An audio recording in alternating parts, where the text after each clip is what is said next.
Guys পুরা খাইয়ে এলাম আর ফিরির দিকে বেশি করে নিয়ে হইলাম খালি বসছি আর নিয়ে করছি বললাম যে পার্টনার করতে আসে না ব্যক্তি বাড়ি মাড়ি দিয়ে দিলি। ফাইনালি গাইস আমরা পার্টনারের বলে পেলাম, তো আমরা দেখবো ওর রিয়াকশনটা কেমবা হয়। তো গাইস ফাইনালে পাইলাম পার্টনার রিয়াকশনটা দেখি। তো গাইস ফাইনালি আমি মিশিং করে পাইলাম। তো আমি তো ধর্মসভা মিটিংয়ে গেছিলাম না, তারপর আমার খিচুড়ি নিয়েছে, বহুত ভালো কাম করছে। তো আমি মনের থেকে শ্রদ্ধা জানাই, থ্যাংক ইউ। ভাবি পাওনা যে কিছু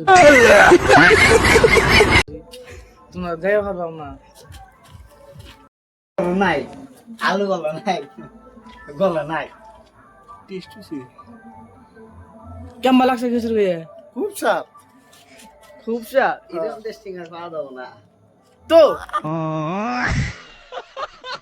এজন্য আইতো আপনারা যদি খিচুড়ি খেয়ে চান ধর্মসভার মিটিং এ জলদি জলদি করে মাংস দান না করুন।